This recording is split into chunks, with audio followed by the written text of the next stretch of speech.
ጎመን አይበሉ ያበሻ ጎመን ጥቁር ጎመን ምናምን ለምንድነው እስቲ ጎመን ብቻ አይደለም ይልሻል የማያፈራ ዘር የማይተካ እጽዋት ርኩስ ነው ተብሎ ይታመናል። ለጽላቱ የሰጡት ዋጋ ቦታ እንዲገዛላቸው አደረገ ማለት ነው። ሲቀስፍ ካህናትን አላስጠጋም ያለ ከባድ የሆነ ጽላት ለሶስት ሌቦች ተነስቶ ሄደ ማለት ሰው ሲጠጋው ፍም እሳት ይሆናል። የትኛውንም ስህተት ፈጽመሽ ከተጠጋሽ ይቀስፋል። ብዙ ካህናትን ገድሏል፣ ብዙዎችን አሳደዋል፣ ብዙዎችን ወደ ላይ ሰቅሎ በእሳት ጅራፍ ሁሉ ገርፏል። መጽሐፉ ሲቀመጥበት የተነሳ ሰው አለ። ሰው ለመርዳት አምላክ ወይ መልአክ ወይ ድግሪ ወይ ባለስልጣን ወይ ባለሀብት ሊሆን አይከሰም። እሱ የሚያየው እሷ ማታየው በሰው ቅርጽ እንደዚህ የተመሰለ ደመና አለ። መንፈሱ እርኩስ ነው ወይ ለማለት ፍየል ቶሎ ይምጣ ተብሎ ፍየል አመጡ። ፍየሉን ተሸከሙት። ፍየሉን እየቆነጠጡ ያስጨዋሉ። እያስጨው ጫካ ውስጥ ገቡ ማለት ነው። ወደ ቅዱሱ ጫካ ወደ ሰማዕቱ ፍየል ሲጨው የሆነ ሰው መንፈስ ከሰወረው ይስበዋል ማለት ነው። እንግዲህ ያው እግዚአብሔር ብዙ ጊዜ ስራውን ቢሰራው በተናቁ በተተው በማይጠበቁ ሰዎች ነውና ይመስለኛል ያው የእግዚአብሔር ፍቃድ ነው የመጀመሪያው። ማሰብንም ማድረግ ደግሞ መቻለንም የሚሰጠው እግዚአብሔር ስለሆነ መነሻው እግዚአብሔር ሲፈቅድ ነው። እግዚአብሔር መልካም ፍቃድ ስለነበር ነው ብዬ አስባለሁ። ከዛ ባሻገር ያው ምክንያቴ ነው ብዬ ከምጠቅሰው የመጀመሪያው አባቴ ነው። አባቴ ያው ህፃን እያለሁ በተደጋጋሚ ሶስት ነገሮችን ይለኝ ነበር። አንደኛ በመንፈሳዊ ህይወት ውስጥ እንዳልፍ ልጅ ሳለሁ ማለት ነው። በመንፈሳዊ ህይወት ውስጥ ማለፍ እንዳለብኝ ከፍ እያልኩ ስመጣ ከእግር ኳስ ጋር የሰመረ ልክ የስጋ ዝምድናን በሚመስል መልኩ የሰመረ ግንኙነት እንዲኖረኝ ለአቅመ አዳም ስደርስ ወታደር እንድሆን ልክ ለአቅመ አዳም ስደርስ ወታደር ሁን ነውና ሁልጊዜ እኔም ልጅ ያለው ጠይቀው ነበር። ትምህርት ቤት አንድም ቀን ሂድ ብለኝ ገፋፍተኝ አታውቅም እና ለምንድነው እለዋለሁና ያው የሳይንስ ቀለም ትምህርትን ለግባት እንጂ እውቀት የሚገኘው ከላይ ከፈጣሪ ነው። ስለዚህ ለአንተ የሚያስፈልግህ ጥበብ ነው እና ያው ሰው ሆነን ተወልደን ሰው ሆነን ተሰርተን የምናልቅባቸውን መንገዶች ነው እንድጓዝ የሚፈልገውና ሁልጊዜም ወታደርም ስትሆኝ የድርጊት ሰው ነው የምትሆኝ እና ልጅም ሳለው እሱ እንዳለው ቤተክርስቲያንና ዘወትር ነበረ። ህፃናት ሰንበት ትምህርት ቤትም እንደዚሁ ጅማ ደብረ ኤፍራታ ቅድስተ ማርያም ሊቀ መዘምር ነበርኩ። ከዛ ደግሞ ከእግር ኳስ ጋር የሰመረ ኳስ የሚጫወት ነበር። ፕሪሚየር ሊግም ብሔራዊ ሊግም ተጫውቻለሁ። መከላከያም ብዙ ክፍሎች ውስጥ ተጫውቻለሁ። ከዛ ደግሞ ያው ወታደር ሁሉንም ሆኛለሁና አባቴ ነው መነሻ። በ1990 ግንቦት 4 ኤርትራ ኢትዮጵያን እንደወረረች ያኔ ሰኔ 21 ነው ብር ሸለቆ ማሰልጠኛ ማዕከል መንጤት ዘጋ ነበረ። መንጠረን ገብተን መስከረም 14 3 ወር ስልጠና ወስደን መስከረም 14 1991 ዓ.ም በቀድሞ ጠቅላይ ሚኒስትር መለስ ዜናዊ ተመርቀን ወደ ባድመ ሽራሮ ግንባር አዳጋራ የሚባልበት ቦታ ላይ ከነባር ሰራዊቱ ጋር ተቀላቅለን የትግል ህይወቴን ሀብዬ ጀመርኩ ማለት ነው። በጣም በልጅነት ማለት ነው። ወደ 16 ዓመት ገደማ ነው ያኔ። ሃይማኖት ምንድነው የሚለውን ነገር በትክክል የምትረጅበት ይሄ ስርዓት የሀገር ፍቅር የሚባለው የእውነትም ስለ ሀገር የዜግነት ማለት ለዜግነት ክብር ህይወት ሲከፈልበት የምታይበት እዚህ ጋር ኮንዶሚኒየም ቤት ሲሰጥሽ ወይም የሆነ ኮንቴነር ቤት ሲሰጥሽ ሀገሬ ሀገሬ የምትይበት ስትነጠቂ ደግሞ የታባቷ ባፍጥማ ትደፋ አይነት የምትይበት አይደለም እና ወታደር ስትሆኚ በእኔና በተወለድኩባት አፈር መካከል ያለው ይሄ ውስጣዊ የራይ ስጋ ዝምድና ሚስጥር የሚገለጥልሽ የሀገር ፍቅር የሚበራልሽ ወታደር ቤት ነው እና ትልቁን ነገር ውስጤ ትልቁን ነገር ተሞልቻለሁ።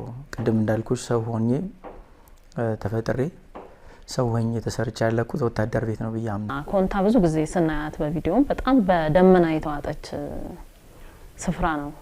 በሚቀርብ ለየት ያለ ደመና አሁን እዚህ አካባቢ ደመና ይመጣል ከዛ ደግሞ ይሄዳል። እዛ ግን የደመናውን ብዛት አስደናቂ ነውና በአካባቢው ካለው የአየር ሁኔታ አንፃር ጋር ይያዛል ወይስ ሌላ ሚስጥር አለው ደመናው? ኮንታን ያው ባጭሩ ለመግለጽ ከጨበራ ቀበሌ ማለት ነው እስከ ጩርጩራ ድረስ በወፍ በረር 90 ኪሎ ሜትር ርዝመት ርቀት አለውና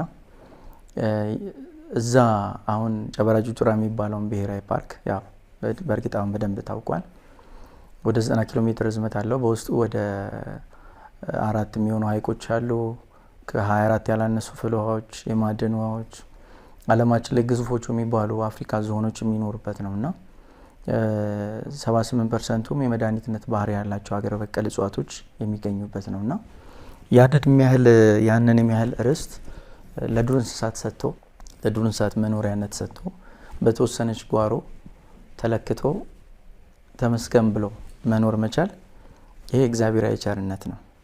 በዚህ ሰዓት ሰዎች ከሰው ባነሰ ምክንያት መሀል ሀገር ሳይቀር በሚገደሉበት ወቅት ሰዎች ከዚህ ጋር ባነሰ እንደ ባሪያ ተቆጥረው ከሀገር በሚሰደዱበት በዚህ ወቅት ለዱር እንስሳትና ለእጽዋት በዛ ልክ መራራት ያው እግዚአብሔራዊ ቸርነት ያልተነጠቀበት ማህበረሰብ ነውና እዛ ማህበረሰብ ውስጥ እንዳልሽው በጣም አስገራሚ ትዕይንቶች አሉ።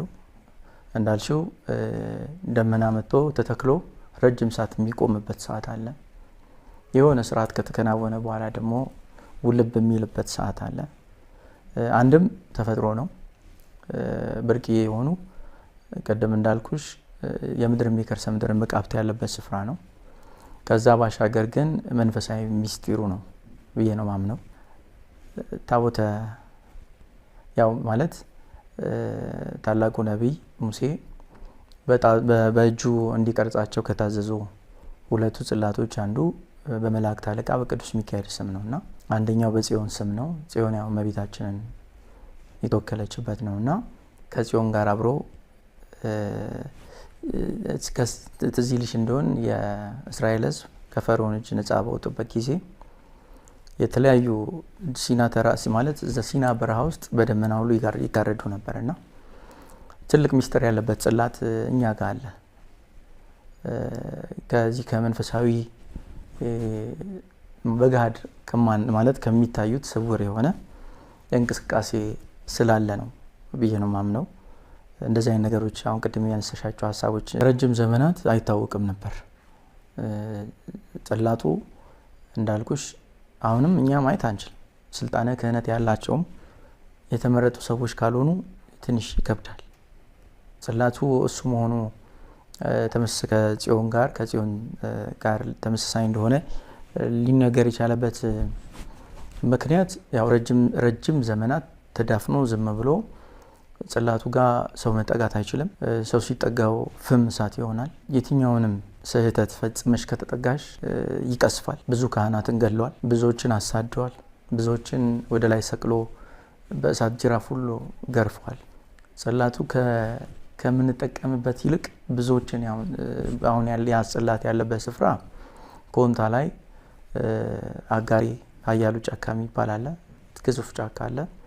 እዛ አናት የኮንታ ገዢ መሬት የሚባልበት ስፍራ ላይ ነው ያለው አጋሪ የሚባልበት ቦታ እንዳልኩሽ እና ረጅም ጊዜ በተደጋጋሚ ሰዎች ይቀሰፋሉ።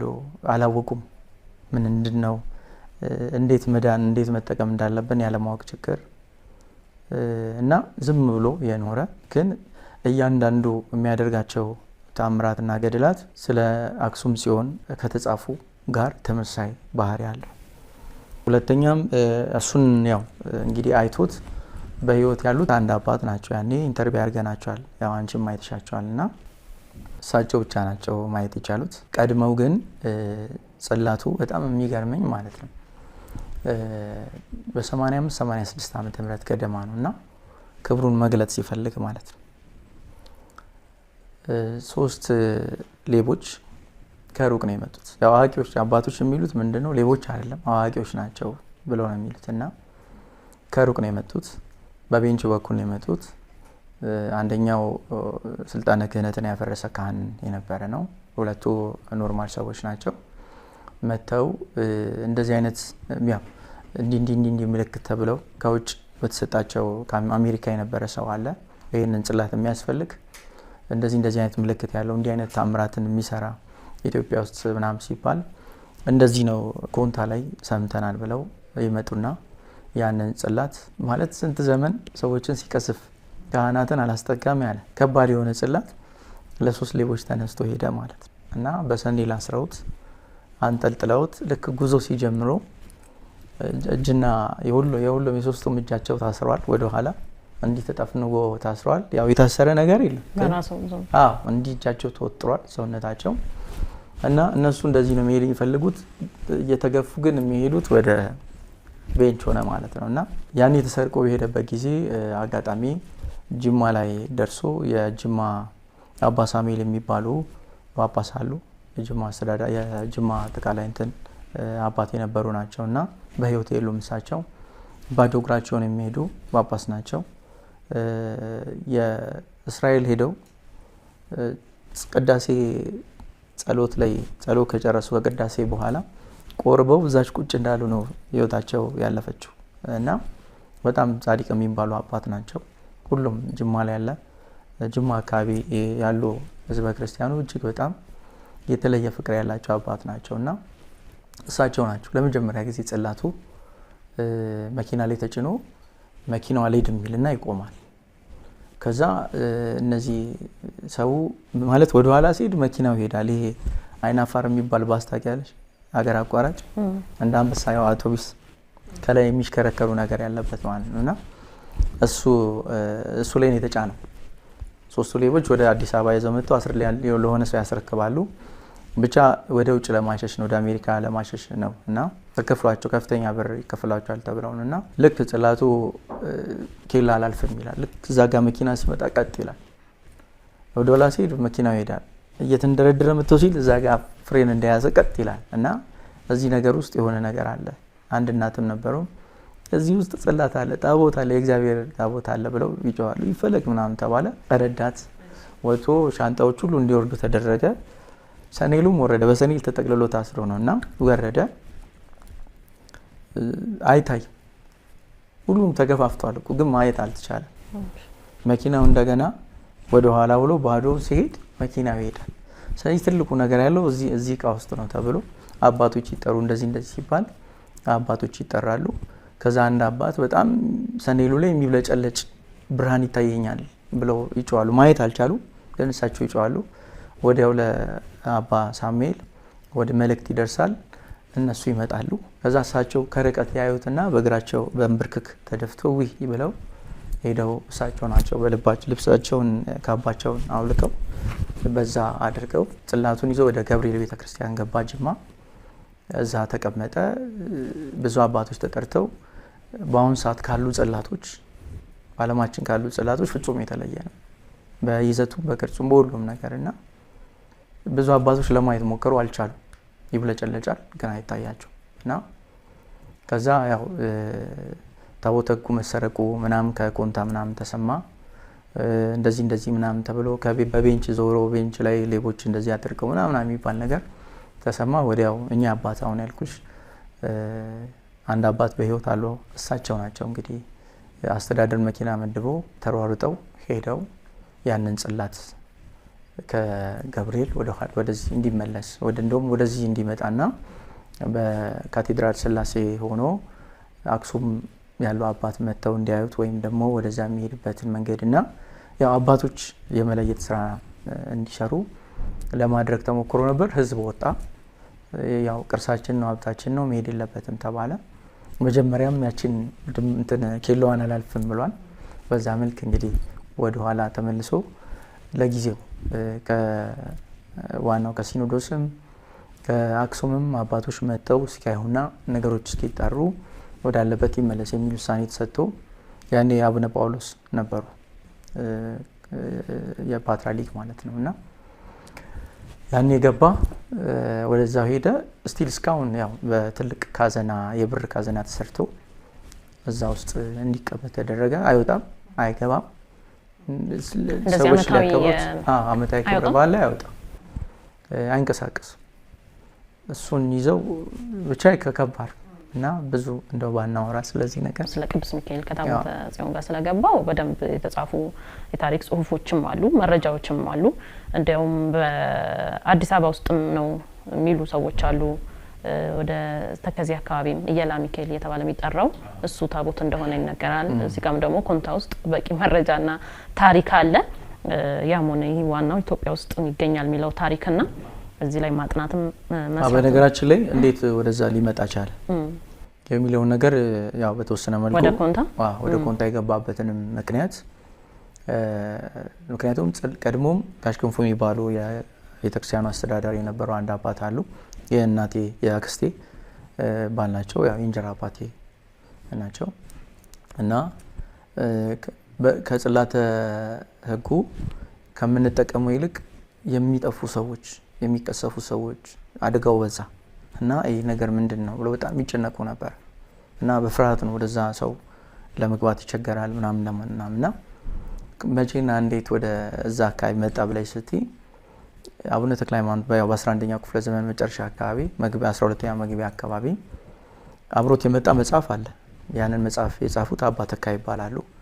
ፎቶአቸው የእሳቸው ፎቶ ውሃ ላይ ራሳቸውን እያዩ መግቢያው ላይ የሳሉት ስዕላቸውና ከስር ደግሞ ሙሉ ስማቸው አለው እና አባ ተካ ይባላሉ። የበቁ አባት ናቸው።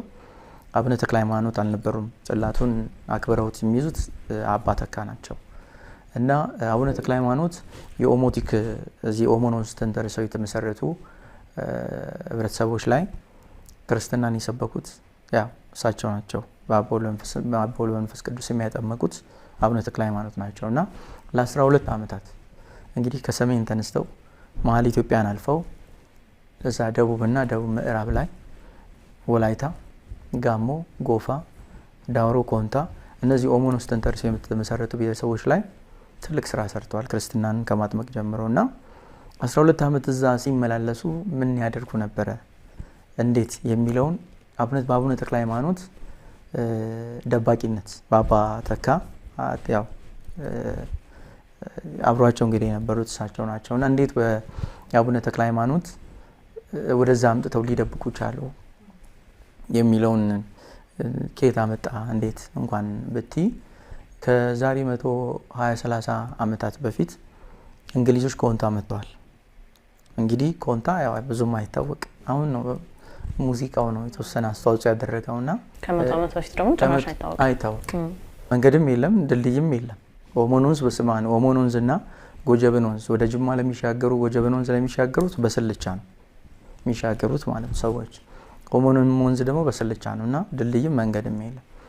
መንገድ ድልድይ በሌለበት እንዴት ከ120 ምናምን ዓመታት በፊት እንግሊዞች እንዴት መጡ ብለሽ ስትጠይቂ ይመጣሉ። ከዚህ ካሁን ከሚስጥረኛው ስፍራ ወይም ቅዱሱ ታቦት ካለበት ተራራ በስተጀርባ ራቅ ብሎ አንድ በጣም ሹል ተራራ አለ እና ያንን ተራራ ዘላስተ ማውንቴን ብለው የሰየሙት እነሱ ናቸው። አሁን ያ ተራራ ላስቴ ማውንቴን ተብሎ ይጠራል። ወደ ባህል ወስደውት ማለት ነው። እና እንግሊዞች ከእንግሊዝ መጥተው እዚህ ጋር የክርስትና ስም እስኪመስል ድረስ ለተራራ ስያሜ መስጠት ብቻ መጥተው ሲሄዱ አሻራ እየጣሉ ነው የሚሄዱት እና ጣሊያኖች መጡ ከ100 ምናምን 20 ዓመታት በፊት መጥተዋል እና ጣሊያኖች ሁለት ደግሞ የቀበሩት ኮንክሪት አለ ስቲል እስካሁን ድረስ ያልተከፈተ ያልተቆፈረ። አንዱ እዛው አጋሪ አያሉ ጫካ ውስጥ ነው። አንዱ ደግሞ ሀመያ 13 ኪሎ ሜትር ላይ እመቤታችን ቅድስት ድንግል ማርያም አለች ደብረ ኤፍራታ። ከሷ አጠገብ ፈረንጅ ዞዜ ተብሎ ይጠራል። ፈረንጅ ዞዜ ማለት የፈረንጅ ተራራ ማለት ነው።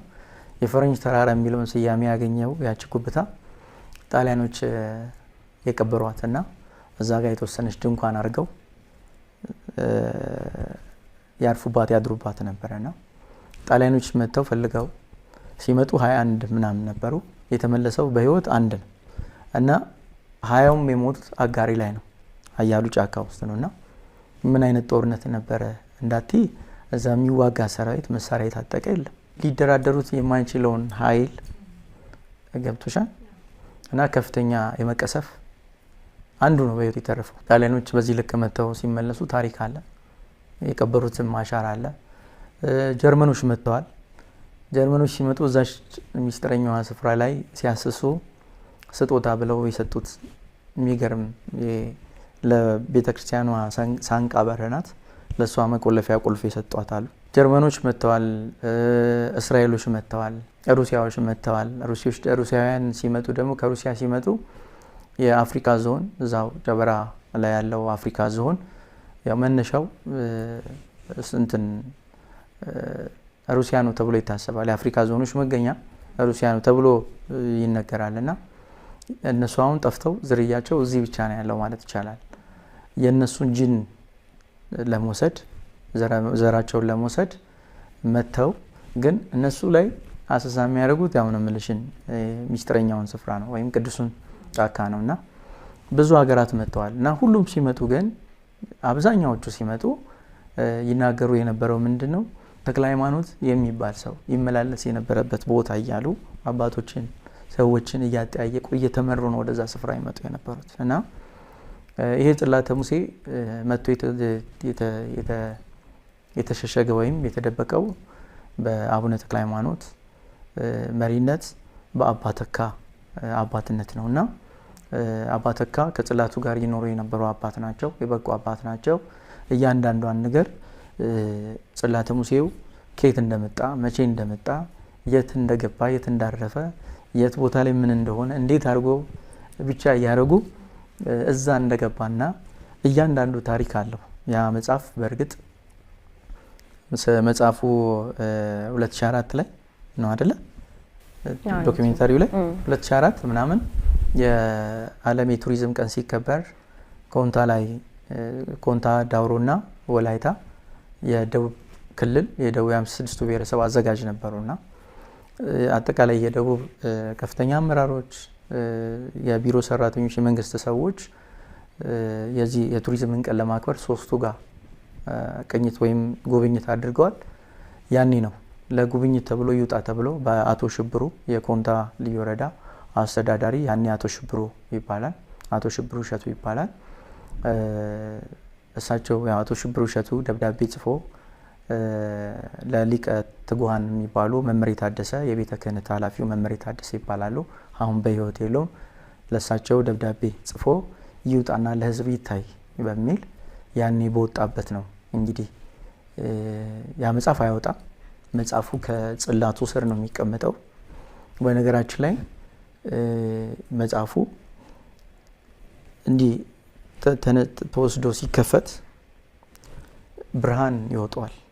እንዲህ ከፍተኛ ብርሃን ይወጣዋል እና አሁን አጋሪ ላይ አጋሪ የምትባለው አሁን የሚባልበት ቀበሌ ላይ ክሊኒክ ምናምን የጤና ኬላ ምናምን አልነበረም እና ብዙ ጊዜ እናቶች ምጥ ይገላገላሉ ማለት ልጅ ይወልዳሉ በስነ ስርዓት እና ምጥ የያዛት እናት ልትወልድ ስትል ያ መጽሐፍ ከቤተ ክርስቲያን እንዲወጣ ተደርጎ ይመጣል፣ ይገባል፣ ይቀመጣል፣ በሩ ይዘጋል እና አይናገሩም። ሚስጥሩ ግን የማገላገል ስራን የሚሰራው መጽሐፉ ነው። እና አብዛኛው እናቶች ሄደሽማውን ቼክ ብታረጊ ብትጠይቂ ያ መጽሐፍ የዛን መጽሐፍ አስገራሚነት የሞተም ሰው ሞቷል የተባለም ሰው መጽሐፉ ሲቀመጥበት ተነስቷል፣ በህይወት አለ። አሁን እሱም ሞቶ በመጽሐፉ ኃይል የተነሳ ሰው አሁን በህይወት አለ። መጽሐፉ ሲቀመጥበት የተነሳ ሰው አለ በህይወት። ያ መጽሐፍ የድርሳነ ሚካኤል ነው። ኖርማል ድርሳነ ሚካኤል አሁን ሁላችንም ለጸሎት የምንገለገለው አይደለም። እሱ ብቻ አይደለም። የጽላቱን አመጣጥ ታሪካዊ ዳራ ያዘ፣ ድርሳኑንም ያዘው፣ ገድሉን ጽላተ ሙሴው የቅዱስ ሚካኤል ጽላተ ሙሴው እየሰራ የመጣውን ተአምራት ገድላት በሙሉ የያዘ በጣም አስገራሚ መጽሐፍ ነው። ቅዱስ መጽሐፍ ነው። መጽሐፉ ጠፍቷል ተሰርቆ ቅድም ባልከው በዓል ላይ ማለት ነው። ይሄ የዛን ቀን ታየ ተመልሶ ገብቷል ተብሎ ሲታሰብ የሱ ትልቅ ማህደር ውስጥ ጨርቅ ነው የተሞላው እና ማህደሩ ብቻ ነው የገባው። ያንን አስመልክቶ ጋሽ ወንድማገኝ የሚባል አንድ ትልቅ የህግ ሙያተኛ አሉ። ፍርድ ቤት ክስ መስርቶ አስቸኳይ ክስ ሁሉ ጀምሮ ነበር። መጽሐፉ በቃ መንግስት ኃላፊነት እንዲወስድና ምክንያቱም በመንግስት ትእዛዝ ነው የወጣው፣ አይወጣም ተብሎ ወጥቶም አያውቅም፣ ለህዝብም ታይቶ አይታወቅም። ለችግር ብቻ ነው የሚወጣውና ኃይሉን የሚወስደው ከጽላቱ ነው እና እዛ ላይ ምናልባትም አሁን የኢትዮጵያ ህዝብ በመላው ዓለም የተበተነ ነው። ዓለም ላይ የተበተነ የኢትዮጵያ ህዝብ ምናልባትም የተለያዩ ትላልቅ ሙዚየሞችን የነጮች ሙዚየሞችን በሚጎበኙበት ጊዜ መጽሐፉ ሲገለጥ ከላይ የአባ ተካ ፎቶ አለ፣ የእሳቸው ስዕል አለ፣ ስማቸው ሙሉ አለ አባ ተካ እና የሚካኤልን የዚህን አሁን የጽላተ ሙሴውን አጠቃላይ ታሪክ የያዘ መጽሐፍ ካገኙ እንደው የሚመለስበት እድል ቢፈጠር እና ከዛ አሁን ከዚህ ስለ መጽሐፉ ነገርኩሽ እንጂ እነዚህ አሁን ምልሽ ነጮች በተደጋጋሚ ሲመጡ አቡነ ተክለ ሃይማኖት ሳይሆን ተክለ ሃይማኖት የሚባል ሰው ይመላለስ የነበረበት ቦታ እየተባለ የእሳቸውን ኮቴ ተከትለው ነው የመጡት እና አቡነ ተክለ ሃይማኖት ደግሞ ጽላቱን ከነ አባ ተካ ጋር ሆኖ ሌሎችም አሉ አባቶች ይዘው ወደ ኮንታ በሚሸሹበት ጊዜ ወይም ለመደበቅ በሚሄዱበት ጊዜ ትልቅ ማሳሳቻ የተጠቀሙት የምን ነው። የም ብሔረሰብ አለ መሀል ላይ ማለት በኮንታና በየም መካከል እንትን ጎጀብ ወንዝ አለ ጊቤን አልፎ ማለት ነውና ምንድን ያደረጉት የም ላይ አንድ ትልቅ ተራራ አለ። እዛ ተራራ ውስጥ ይዘው ሲመጡ እዛ ተራራ ላይ ያርፋሉና ድንገት ከሳጥን ውስጥ ያወጡታል ማለት ነው። ጽላተ ሙሴው ይወጣል። ሲወጣ ከፍተኛ ብርሃን ይሆናል ማለት ነው እና አይተውት የማያውቁት ብርሃን ተራራው እንትን ሲል የም ላይ ያሉ የየም ብሔረሰብ ተወላጆች ማለት ነው ጃንጀሮ ነው የሚባሉት ያኔ አይደለ። በእርግጥ ይሄ ጃንጀሮ፣ ወላሞ፣ ጋላ እንደዚህ የሚባሉ ጸያፍ ስሞች ናቸው። ኦሮሞ፣ ወላይታ ምናምን ነው አይደለ የሚባለው። ያኔ ምንድነው ተራራው ላይ በጣም አስገራሚ ብርሃን ያያሉ። ህዝቡ ለመቅረብ ይሞክራል። እነሱ ደግሞ ያንን ጽላተ ሙሴውን እንደገና አድርገው ሸፍነው በልብስ ወደ ዋሻ ውስጥ ይገባሉ እና ዋሻ ውስጥ ሆነው ምንድነው ሰዋላንጎ ይባላል። አሁን በየም ብሔረሰብ ሰዋላንጎ ተብሎ በየአመቱ ይከበራል እና ትልቅ ሚስጥር ማለት ሳጥኑ አለ እዛ። አሁን ትልቅ ማለት መላእክት በአመት አንዴ ይገለጣሉ። ይሄ ምህረትን ምናምንን ይዘው ወደ ህዝብ ይመጣሉ ምናምን ተብሎ ባህል ያድርገውት አሁን የሚያከብሩት ባህል አለና እሱ ባህል ወንደሻው ሰዋላንጎ ነው የሚባለው። እዛ ተራራ ውስጥ ስቲል እስካሁን ድረስ ሳጥኑ አለ። ብርሃን የወጣበት ትልቁ ሳጥን እዛ ውስጥ አለ ተብሎ ይታሰባል እና ይህንንም ቼክ ማድረግ ይቻላል። የም ላይ ግን ምንድን ያደረጉት እነሱ ከእጽዋት ቶሎ እጽዋት ቆርጠው እሱን ቦርቡረው እዛ ውስጥ ጽላተ ሙሴውን እንደ ሰረገላ ጽላቱ እንትኑን እጽዋቱን አድርገው በእጽዋት ውስጥ ሰረገላ አድርገው ማለት ነው። ማህደር እንደ ማህደር እንደ ዳዊት ማለት ነው አድርገው በዛ ነው ሳያሳውቁ ይዘውት ይወጡና እዛ እንዳለ ነው ነገርት የሚነገረውና አሁንም ሳጥኑ ቢከፈት ትልቅ የመለኮት እንደዚህ አለ ተብሎ ነው የሚታመነው በየሞችና ዝዋይም አርፎ ነበር። ተዚህ ይልሻል በዝዋይ አድርጎ ምናምን እንደዚህ በተለያየ ሀገር ዞሯል። ሰለሞን ደሳለኝ ይባላል። በጣም ወደው አብሮ አደጌ ነው። ብዙ መንገዶችን ይመራኝ የነበረ እዛ ጋር ያሉ ሚስጥራትን አብሮኛ ያስሰ የነበረ ኮንታሌ በጣም ነገር አዋቂ ነው ወይም ታሪክ አዋቂ የሚባል ነው። የቤተ ክርስቲያኑም አንዱ አስተባባሪ ነው። እሱ ያኔ የባህል ቱሪዝም የሚባል ነገር አልነበረም።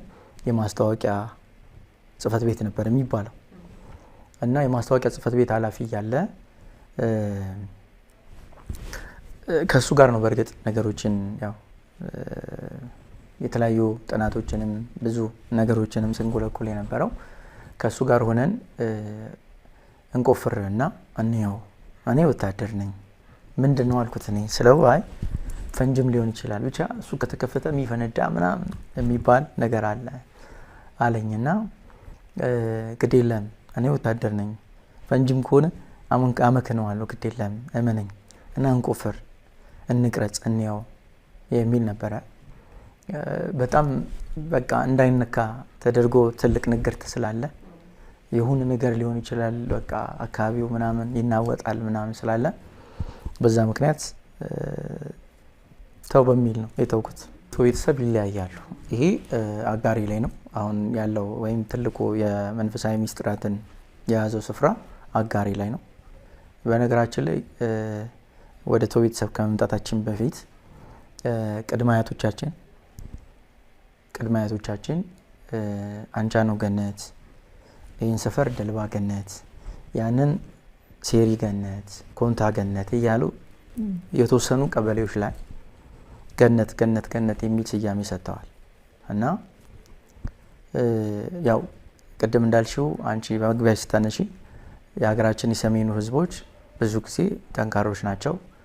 ታሪካዊ ዳራችንን፣ ሃይማኖታዊ ህግና ስርዓታችንን፣ እያንዳንዷን ትውፊቶቻችንን፣ ኢትዮጵያዊ ማንነታችንን በስነ ጽሁፍ አርቅቀው በብራና መጽሐፍ በተለያዩ ቅርሶች ላይ ሐውልቶች ላይ ጽፈዋል። ታሪክ ለትውልድ ሲያስተላልፉ ቆይቷል። እኛ ጋር ደግሞ ያው ኮንትኛ ተናጋሪ ስለሆነ ማህበረሰቡ ቋንቋ እንጂ ፊደል ስለሌለ ሁለንተናዊ ታሪካዊ ማንነታችንን በስነ ጽሁፍ አርቅቆ ጽፎ ለትውልድ የማስተላለፍ ስራ አልተሰራም። ገብቻን ከዛ አንጻር ነገሮችን ግን በብልሃትና በጥበብ በየቦታው በሆነ ትውፊታዊ መንገድ ቁጭ አድርገውልናልና አባቶቻችን ገነት ገነት ብለው የሰየሙት ወንጌል በማይሰበክበት በዚያ ዘመን ማለት ነው፣ ጥንት ማለት ነው። በገነት በገነት ስም የተወሰኑ አካባቢዎችን የሰየሙት ለምንድን ነው ብለሽ ስትጠይቂ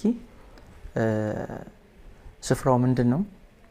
ያው ገነትን ገነት ያሰኘው እንዲሁ በህሊናችን ከምንስለው ከአረንጓዴያዊ የውብ ገጽቷ ባሻገር የመጀመሪያው ቅድስናዋ ነው አይደለ?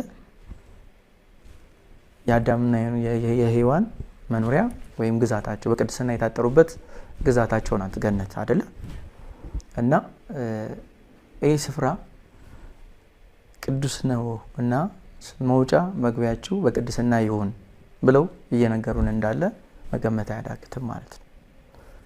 ያለ ምክንያት አይሰይሙም ማለት ነው። ደግሞ ተደጋገመ።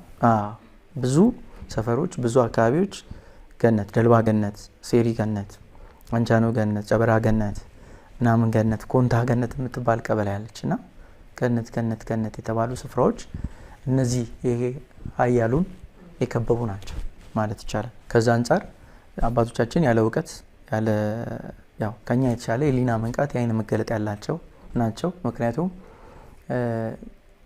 ከመለኮት ጋር የሰመረ ወይም ከተፈጥሮ ጋር የሰመረ ትስስር ያላቸው ናቸው። እንደኛ ያፈነገጠ ማንነት ያላቸው አይደሉም እና አሁን ላይ እንዳለ ነው እንደኔ አይነት ሰዎች ማለት ነውና ያ ይመስለኛል ስፍራው በብዙ መንገድ ተነግሯል። ቅዱስ ቅዱስ ቅዱስ ወይም መንፈሳዊ ትልቅ ሚስጥር እንዳለ ነግረውናል ማለት ነው። እኛ አላየነው አላሰስነው እስከ ቅርብ ጊዜ ድረስ ታቦቱ ክብሩን እስኪገልጥ ድረስ። በነገራችን ላይ ቅዱሳን አባቶች ስልጣነ ክህነት ያላቸው ካህናት ሞክረው የማይነሳላቸው ግዙፍ ሆኖ አይደለም ጽላቱ በጣም እና የማይነሳላቸውን ኃይል እንዴት ሌቦች አነሱት ብለሽ አልጠየቅሽም? ሌቦቹ እኔ በገባኝ እውነት ማለት ነው ሌቦቹ እኛ እዛው ኮንታ ውስጥ ያለን ወይም አቅራቢያው ላይ ያለን ሰዎች ሌቦቹ በሰጡት ልክ ዋጋውን አናቅም ነበር። እነሱ ያውቁታል፣ እናንተ አላወቅ እኛ አላወቅም። አየሽ እና ይሄ ለጽላቱ የሰጡት ዋጋ ቦታ እንዲገዛላቸው አደረገ ማለት ነው፣ እንዲታዘዝላቸው አደረገ ማለት ነው። ግን አስገድዷቸው እሱ እንደሚፈልግበት ወሰዳቸውና ማጋለጥ ቻለ። ማየት ያለባቸው አባት የጅማ አባት እንዲያዩ ተደረገ። እሳቸው ደነገጡ። እስከዛሬ እንደዚህ አይነት ጳጳስ ናቸው አይተው አያውቁም። እንደዚህ አይነት ብዙ ጽላቶች ያውቃሉ። እንደዚህ አይነት ነገር አይቻላቅም። ይህም በታሪክም ሆነ በጽሁፍም ሆነ በድርሳንም በተለያዩ ነገሮች ማቀው አክሱም ላይ ያለው በጽዮን ስም የተዘጋጀውን ነው ጽላተ ሙሴ ነውና ከዛ ጋር ተመሳሳይነት አለው የሚል ነውና ረቂቅ ሁሉ ጽሁፉ አይነበብ ማለት ረቂቅ ነው ጽሁፉና የእግዚአብሔር አስበሻል። የእግዚአብሔር ትልቁ እሳተ መለኮትነቱ በትልቅ ሞገስ የተገለጠው ደብረ ሲና ተራራ ላይ ነው በተደጋጋሚ ለሙሴ እና የእግዚአብሔር ጣት ነው ሙሴ አዘጋጀው እንዲያዘጋጀው ተነገረው። ሙሴ 40 ቀን 40 ሌሊት በሲና ተራራ ተሰወረ፣ ጠፋ አይደል? አያዩትም አያገኙትም ነበር እኮ ሲና ተራራ በጣም ግዙፍ ሆኖ አይደለም ሰዎች የማይደርሱበት ሆኖ አይደለ እና ሙሴ አልነበረም ማለት ይቻላል። ያው የተጻፈ ነገር በእርግጥ አላየውም፣ ግን ተሰውሮ ነበረ እና የእግዚአብሔር የጣት ፓወሩ ማለት ነው በፓወር በእሳተ መለኮትነት ተገልጦ በፓወር ሲጽፍ ያልቀለጠው የእግዚአብሔርን ፓወር መቋቋም የቻለ ምን አይነት ግብአት ቢሆን ነው? በእርግጥ መጽሐፍ ቅዱስ ከጽላቱን ከድንጋይ እንዳዘጋጀ ይናገራል አይደለ? ያንን ከእሳት ዓለም ከሌሎች ዓለማት ቅዱስ ሚካኤል ልክ አስቀድሞ እኮ በደብረ ሲና ተራራ ሙሴን ወደ ተራራ ውጣ ብሎት የቆምክበት ስፍራ የተቀደሰ ነውና ጫማን ከእግር አውልቅ ባለው ጊዜና ተደጋጋሚ ከእሱ ጋር ግንኙነት አድርጎ ሁለቱን ጽላቶች ራሱ አይደል ይሰጠው ከመሬት አንስቶ አይደለ እና ያ ግብአት በራሱ እጅግ በጣም አስደናቂ ነው። የእግዚአብሔር ተች ሲያደርገው እግዚአብሔር ፓወር አይደለም እግዚአብሔር ተች አድርጎት አይቶ እኮ ጸንቶ የሚቆም የለም። ሚካኤል ማነው ቅዱስ ገብርኤል የእሱን ታላቅነት ለመግለጽ የተጠቀመበትን ወርድ መጽሐፍ ቅዱስ ላይ ካየሽ እኔ በእግዚአብሔር ፊት የምቆመው መልአኩ ቅዱስ ገብርኤል ነኝ ይላል እና በእግዚአብሔር ፊት መቆም ምን ያህል ከባድ ግዙፍ እንደሆነ ለመተረጀው ማለት በቃ ከዛ በላይ ትልቅ ልዕልና የለም። ሰው እግዚአብሔርን አይቶ ጸንቶ መቆም አይችልም። ሙሴም ጀርባውን አይቶ ነው የሚለው አይደል የወደቀው። የእግዚአብሔር ኃይል ያረፈበት ያንን ትልቅ ሀብት ይዘን አልተጠቀምንም። የቶ ቤተሰብና አምሳዎቹ ሌላ ናቸው። አምሳዎቹ ቶ ቤተሰብ አምሳዎቹ ናቸው።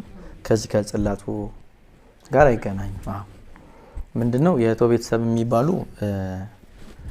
ኮንታ ላይ አሉ።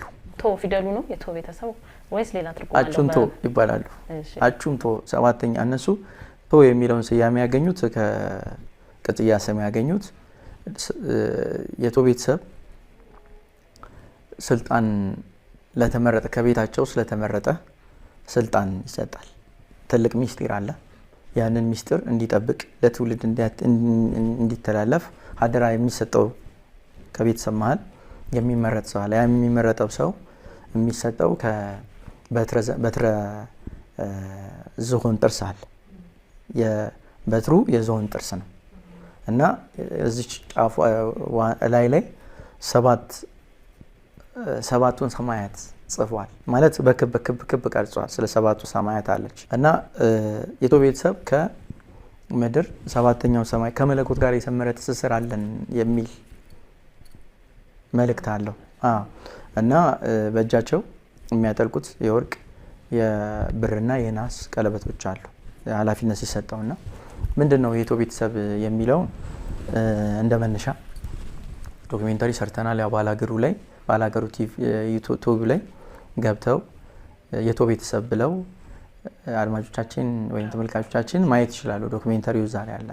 የቶ ቤተሰብ ምንድነው? እኛ አሁን ያሉት አባት አበበ ጭዳዳው አበበ ጮራማ ይባላሉ እና የእሳቸው ቤተሰብ እሳቸው 50ኛ ትውልድ ላይ ናቸው ያሉት። 50 ትውልድ እሳቸው አሉ 50 ትውልድ የተቀባበሉት በአንድ ቤት ውስጥ ሲወርድ ሲዋረድ የመጣ በአንድ ቤተሰብ ውስጥ ሲጠበቅ የመጣ እውቀት ወይም ሚስጥር አለ። ያ እውቀት ምንድነው?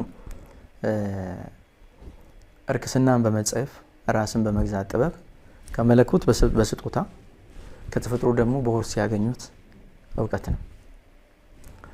ለምሳሌ የእግዚአብሔር ተአምር አድራጊነቱ በሙሴ በትር ላይ አይደለ? የሙሴ በትር ሲነካው ይከፈላል፣ ሲነካው ይፈልቃል፣ ሲነካው ምናምን ይሆናል አይደል? ያ የእግዚአብሔር ተአምር አድራጊነቱ በሙሴ በትር እንደተገለጠ ወይም የእግዚአብሔር ጉልበተኝነት በሳምሶን ጸጉሩ እንደተገለጠ ወይም የእግዚአብሔር እሳተ መለኮትነት በቃል ኪዳኑ ታቦት እንደተገለጸው የእግዚአብሔር አዋቂነት የተገለጠበት ቤተሰብ ማለት ነው። ገብቶሻል? እግዚአብሔር ዛሬን ትላንትን ያውቃል፣ ዛሬም አለ፣ ነገም ይኖራል። ዓለምን አሳልፎ ይኖራል። ዛሬ ላይ ሆኖ ነገን ያውቃል አይደል? ነገ ምን እንደሚከሰት ያውቃሉ እነሱ ማለት ነው። ቤተሰቡ በነገራችን ያውቃሉ፣ ጸጋው አላቸው ማለት ነው። ጸጋው አላቸው የመገለጥ ምንድነው መሰለሽ የሚከተሉት ወይም የሚያምኑት የሙሴን የኦሪትን ሕግ ነው ማለት ነው። የኦሪትን ሕግ ነው። የዛሬ አሁን ያሉት የጭዳዳው አበበ ጮራሞ አባት ቅድመ አያት ምናምን ብሎ ሄዶ የመጀመሪያው የነሱ ቤተሰብ የመጀመሪያው አባት ራሱን ከማህበረሰቡ በማግለል እነዚህ መጠጥ፣ ጨዋታ ምናምን የተለያዩ ነገሮች ባሉበት ቦታ ላይ አይገኙም። ራሳቸውን እያገለሉ በቅድስና ውስጥ ሆነው ማለት በጾም በጸሎት ስለ ጾም ስለ ጸሎት እውቀት በሌለበት ሰዓት እነዚህ በቃ እኩይ ተግባራት ወይም ደግሞ የሆኑ ነገሮች ባሉበት ቦታ ላይ የማይገኙና ለብቻቸው ሆነው በቃ ይሄ በጽሞና ውስጥ በተመስጦ ውስጥ ሆነው የሆነ የሚፈልጉት አለ አይደለ? እንደዛ አይነት አባት ናቸውና ያ አባት ወይም የእሳቸው እንግዲህ የመጀመሪያ አባት በራእይ ማለት ነው ተኝተው ገነትን አዩዋት ማለት ነው። ገብቶሻል? ገነትን በደንብ አዩዋትና ገነት እቺን ትመስላለች ብለው ገነት በዶቂማ ዛፍ የታጠረች የዶቂማ ዛፍ ቅዱስ ነው። በመጽሐፍ ቅዱስም ቅዱስ ነው።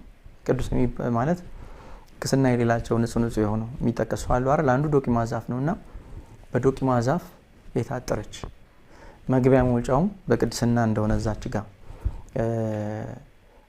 የሰው ሚስትን የደፈረ የሰውን ርስት የቀማ ወይም ሰው የደበደበ የሰደበ ኃጢአትን የሰራ አጠቃላይ ወይ ወር አበባ የታያት እህት ወይ ምናምን መግባት አይቻልም ማለት ነው።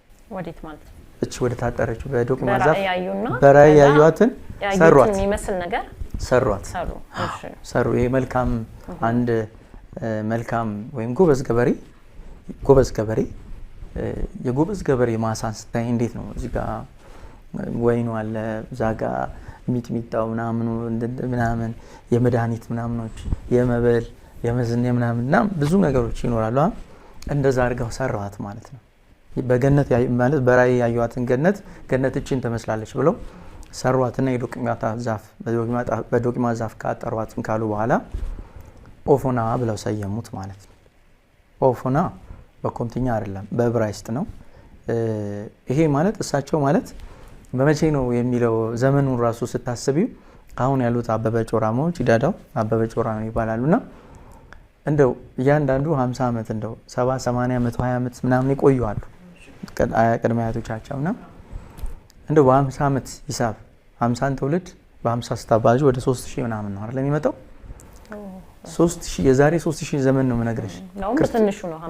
ክርስቶስ ከመወለዱ 1000 ዓመት በፊት እንደምሳሌ የኦሪት ሕግ ተከታይ የሆኑት እንደው ምንድነው የሚሉት የሳባ ዘመነ መንግስት ወይም ሰለሞን በዓለም በታወቀበት ዘመን የእነሱን ቅድመ አያት የመጀመሪያውን አባት የሚያስታውሱት በሱ ነው። ሰለሞን በዓለም በታወቀበት ወይም የንግስተ ሳባ የንግስና ዘመን በነበረበት ዘመን የነሱ ኦፎና ተመስርቶ ነበር ማለት ነው። እና ትርጉሙ ምን ማለት ነው? ኦፎናን ያው ሁሉን ነገር ያ ቤተሰብ ሁሉን ነገር ራሳቸውን ከመለኮት ጋር የማስተሳሰር ስለሆነ ሐሳቢያቸው፣ እምነታቸው፣ ስርዓታቸው የሙሴን የኦሪትን ሕግ ሲከተሉ አምነው ሲቀበሉ ብዙ ነገሮችን የሙሴ የዕብራይስጥን ቃል ተጠቅመዋል። ኦፎና የሚለው በራሱ ስያሜው እርክስናን የተጸየፉ ሰዎች መዋያ ማለት ነው። በዕብራይስጥ ስትፈቺው ማለት ነው። እነሱ አቹንቶ ይባላሉ። የመንፈሳዊ ስማቸው አቹንቶ ነው። 50ውም ትውልድ ማለት ነው። 50ውም ትውልድ በአንድ ስም ተጠርተዋል። አቹንቶ የሚል አቹ ኢንቶ ማለት ምንድን ነው ብለሽ ስታይ በኮንተኛ ትርጉም የለውም። በዕብራይስጥ ግን በድብቅ ከፈጣሪ ወይም ከመለኮት በድብቅ ስጦታ የተሰጠው ወይም መክሊት ያለው ማለት ነው። ገብቻና የመንፈሳዊ ስማቸው ነው። አሁን አበበ ጮራሞ አቹንቶ ነው የሚባሉት በመንፈሳዊ ስማቸውና ይሄ ባህላዊ አምልኮ ስርዓትን ነው። አሁን ማውራሽ ስለ ቅድስት ቤተክርስቲያን ስለ ኦርቶዶክስ ተዋሕዶ ስለ ክርስትና አይደለም። ስለ ባህላዊ ክርስትና ከመምጣቱ በፊት ያለ ታሪክ ነው። እና በዛ ዘመን በእነሱ ዘመን እነሱ እንግዲህ ራሳቸውን ከመለኮት ጋር ለማስተሳሰር ከመለኮት ጋር በቀጥታ የሰመረ ትስስር የነበረው ሙሴ ነው በምድራችን። እና ሙሴን አገናኝ ከእግዚአብሔር ከመለኮት ጋር አስተሳሳሪ አድርገው ነው የሚያስቡትና የሙሴን አረማመድ ሙሴ የተጸየፈውን ይጸየፋሉ፣ ሙሴ የወደደውን ይወዳሉ፣ ሙሴ ያከበረውን በዓል ያከብራሉ፣ የሙሴን ሕግ ይኖራሉ ማለት ነው። ገብቶሻል? እንግዲህ እውነትም ስታይ ከሙሴ በላይ ለእግዚአብሔር ቅርብ ነበር ብለሽ የምትይው በምድር ላይ ትቸገሪያለሽ። እና በእነሱ ባህላዊ ወይም ያን ይዘው የመጡት ስርዓት እቺ ኦፎናን እንደ ገነት ነው የሚያስቧት አይደለ? በገነት ልክ ነው የሳሏት አይደለ? ውስጡ ግን አንድ ዛፍ አለ። ያ ብዙ በዘልማድ አድባር እየተባለ ከቃልቻ ከምናምን ከዚህ ከጥንቁልና ጋር ከቃልቻ ጋር ከጥንቁልና ጋር የሚያያዙ ነገሮች አሉ አይደለ? እንደዛ ባንወስደውና አድባር የሚባል ዛፍ አለ። ያ ዛፍ ምንድነው? ይጾማሉ አርብና ሮብን። በነገራችን ላይ ቤተሰቡ ማለት ነው ምግብ አይበሉም ሙሉ ቀን አርብና ሮብ የጾም ነክ ምናምኖችን አይጠቀሙም። እና እሱ ብቻ አይደለም በነገራችን ላይ የሚበሉት በምክንያት ነው። እያንዳንዱን ምግብ የሚበሉት በምክንያት ነው፣ የሚጠጡትም በምክንያት ነው። ለምሳሌ ከማይመገቡት ራሳቸውን ለመግዛት ሲሉ ከማይመገቡት አንዱ ዱባ ነው። አይበሉም። ዱባ አይበሉም። ይወገዛል በቤቱ። ለምን? እንደ እባብ በደረቱ እየተሳበ ስለሚወልድ የመናጢውን የእሱን ባህል ስለተላበሰ የከይሲውን ባህል ስለተላበሰ እየተሳበ ስለሚወልድ ይሉሻል አይበሉትም። በግ አይበሉም። ለምሳሌ በግ ለምንድን ነው በግ የማትበሉት በቤተሰባቸው በላይ ስትይ፣ በግ ለካ ሲታረድ አያጓራም፣ የዋህ ነው። ያው በግ በቅዱሳን ይመሰላል እና ትልቁ ደግሞ ተምሳሌትነቱ የክርስቶስ ኢየሱስ ነው። ስለኛ ሲል ቤዛ የሆነበትን ምሳሌ ነው። እና በግ በክርስቶስ ኢየሱስም ስለሚመሰል አይታረድም፣ አይበሉም። ቢታረድም አያርዱምም፣ ሲታረዱ ማየት አይፈልጉም፣ ደግሞ አይበሉም። ፍየል ደግሞ አይበሉም። ለምንድን ነው ፍየል ማትበሉት ስትያቸው፣ እሱም በኃጢአን ስለሚመሰል።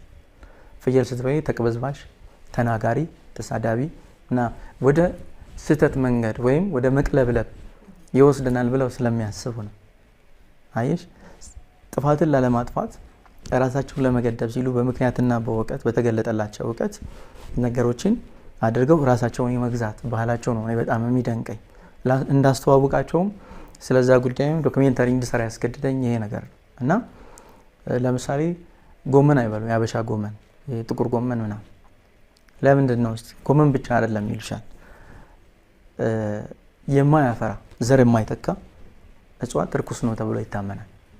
ማፍራት አለበት፣ መውለድ አለበት። ገብቶሻል? የተረገመ ነው የማይወልድ ወይም የማያፈራ የተረገመ ነው ብለው ያምናሉ። አየሽ? እና በሬ ነው የሚበሉት፣ ወይም በሬ ጎሽ ምናምን ሰኮናቸው ከፍት የሆኑትን ነው የሚበሉት። እሱም መርጠው። ዶሮም አይበሉም።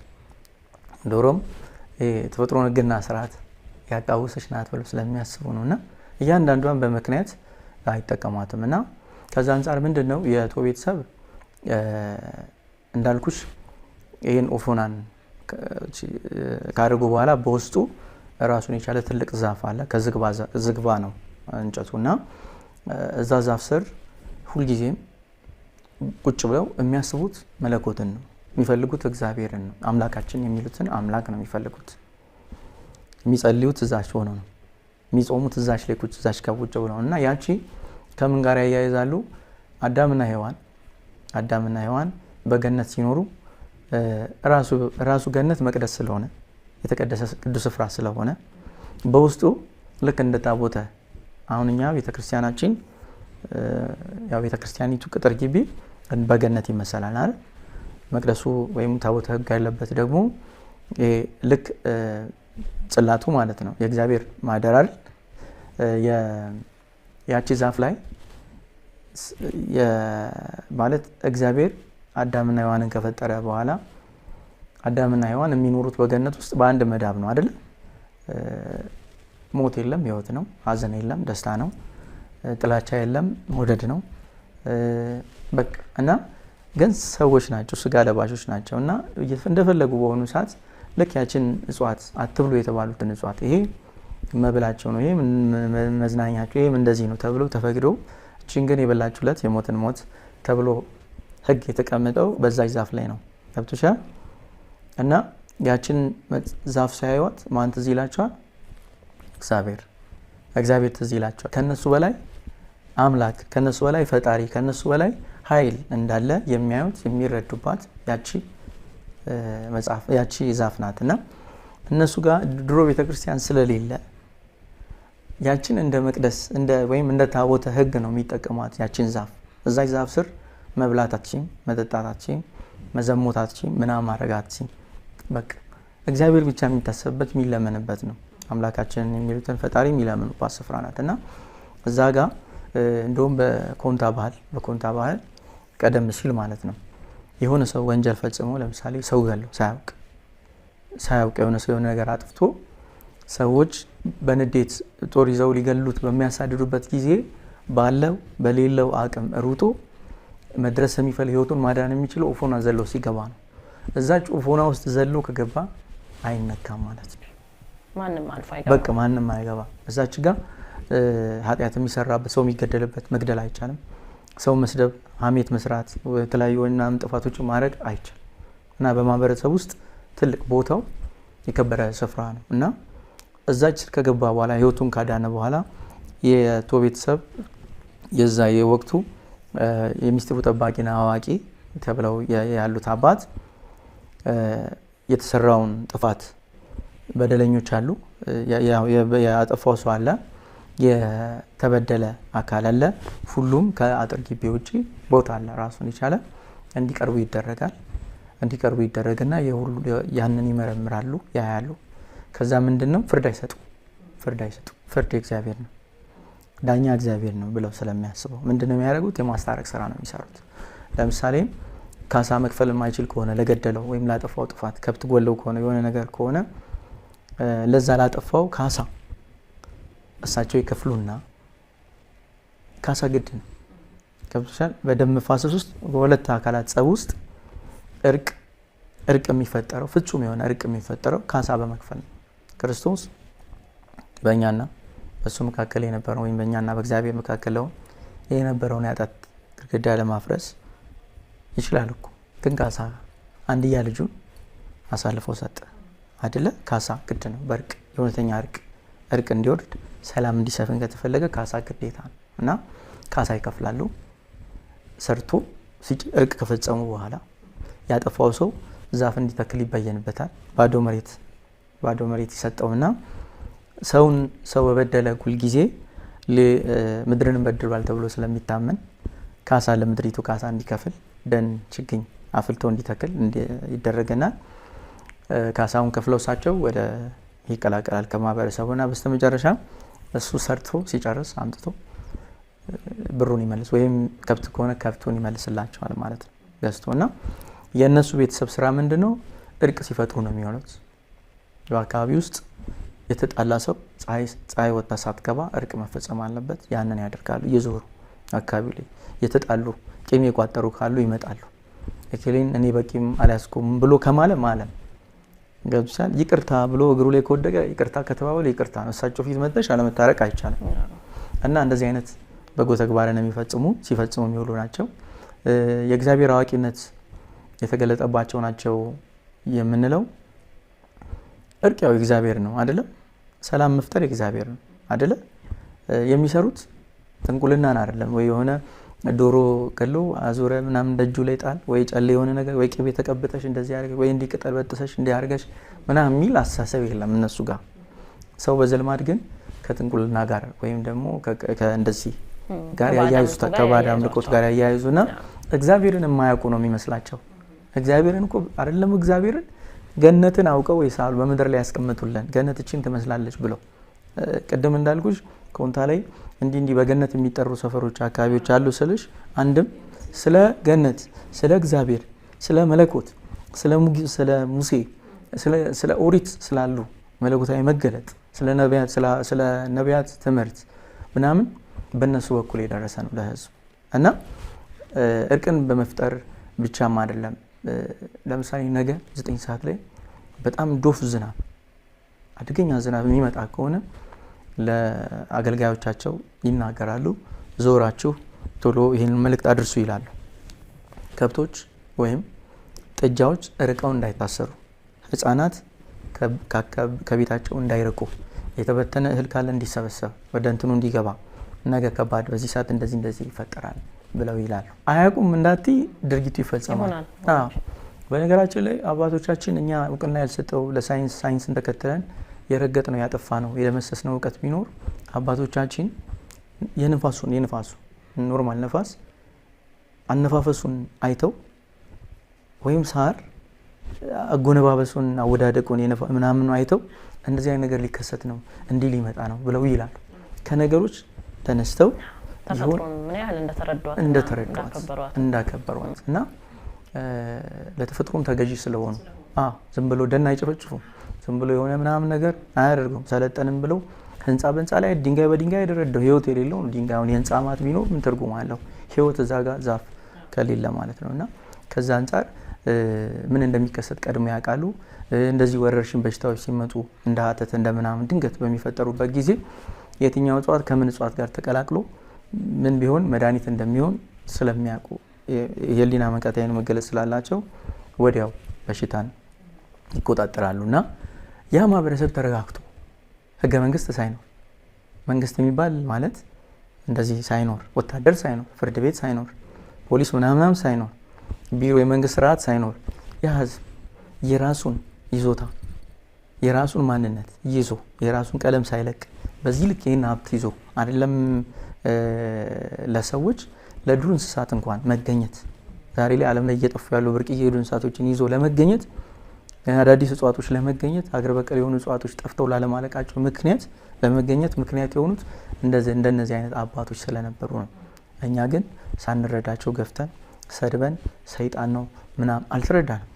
ገብቶሻ? ሁሉም ሰው የራሱ ደካማ ጎን አለው፣ ጠንካራ ጎን አለው። ሁሉም ቤተሰብ፣ ሁሉም ማንነት፣ ሁሉም ሃይማኖት ፍጹም ነው የምንለው አይደል? ሁላችንም ጋር ጎዶሎ ነገር አለ። ጎዶሎውን ትተን ጠንካራ ነገሮችን መውሰድ ያ ባህል ስለሌለ የተውነው ያልተጠቀምነው የባከነ ቤተሰብ ነው ብዬ አምናለሁ። አሁን 50ኛው አሉ ቀድሞ ከመግባት በፊት ከመግባት በፊት ለምሳሌ ዱባ፣ እንቁላል፣ በግ ምናምን አልበላም። እነሱ ማረቡትን ሳታደርግ አላደርግም። ለ3 ቀናት ብችል 7 ቀን ከተለያዩ ግንኙነቶች ምናምን ነፃ ሆነሽ ልብስሽን ጠረን በሌለው ሳሙና አጥበሽ ጽድት ብለሽ ነው እንጂ ዝም ብለሽ ዘቧት ገብቶሻል?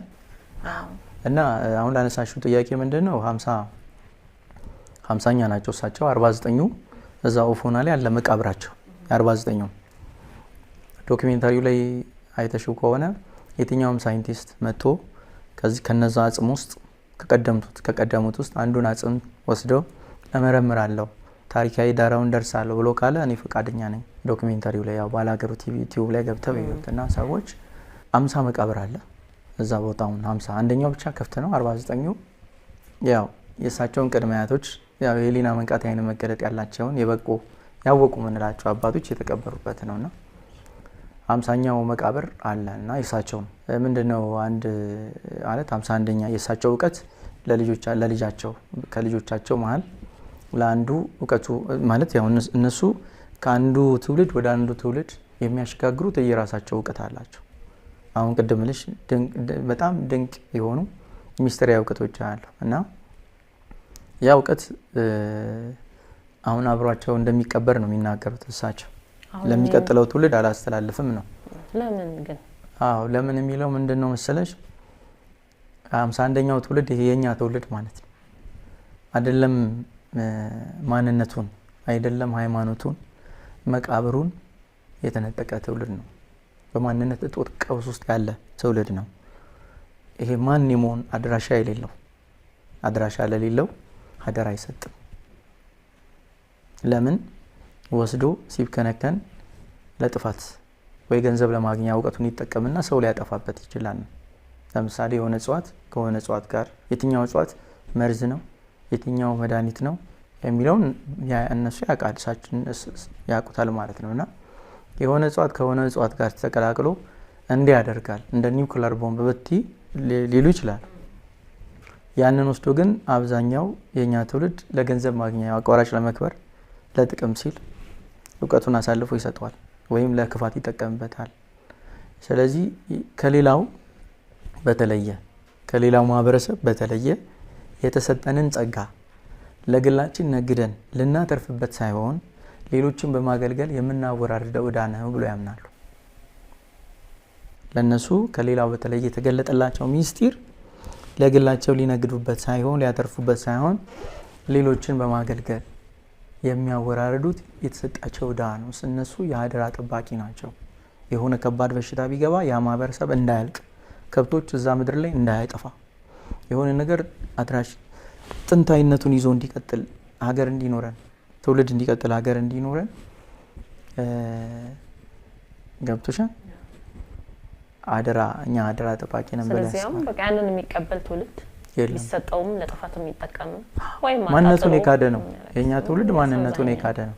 ተረካቢ ስለሌለ ነው ማለት ነው። አሁን 50ኛው ለማንም ሳይሰጡ በቃ ተረካቢ ማጣት አይመስለኝም። በቃ እንደ ሀገር የሚገባውን መስፈርት ያሟላ ተረካቢ ማለት ነው። እንደ ሀገር አይደል የረከስ ነው። እንደ ሀገር አይደል የጠፋ ነው። ሌላውን ምን እናፍቅበት እንደ እሳቸውን ስንቱ እሳቸው እንዲህ ልፍ ሲሉ ይኸው ጠንቋይ ያለፈ፣ ሰይጣኑ አለፈ፣ ዳቢሎሱ ምናምን ይሏቸው ባለማወቅ ሰዎች የዘመኑ ልጆች አሁን ማለት ነው። አሁን በእንደዛ አይነት ሁኔታ ውስጥ እና የተገለሉ ናቸው። ለነገራችን ላይ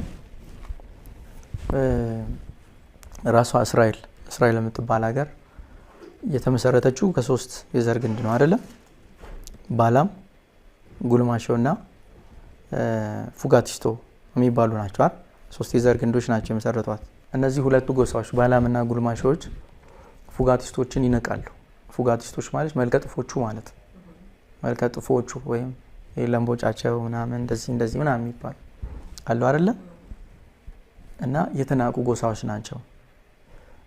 እና እግዚአብሔር እነሱ በተናቀ ማንነታቸው ውስጥ ጥበብን ገለጸ ማለት ነው። ለነሱ ሰዎች እንደ እንስሳ ሳይሆን እንደ ሰው መኖር እንዲችሉ የራሳቸውን አብስለው እንዲበሉ መስሪያውን ምናምኑን ሲታመሙ መድኃኒታቸውን ትውልድ እንዲቀጥል ጥበብን የሰጣቸው ጎሳዎች ማለት ነው።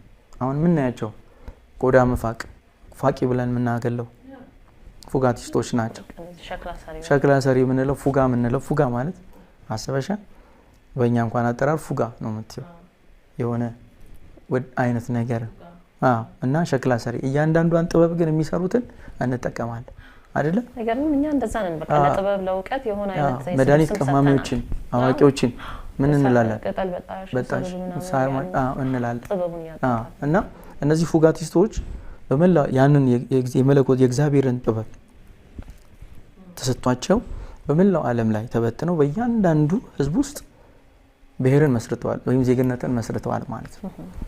እስራኤልን ብትሄጂ ፉጋቲስቶች አሉ፣ ጥበቡን የሚሰሩ የተገለሉ ከማህበረሰቡ የተናቁ የተገፉ የተተው አይደለ?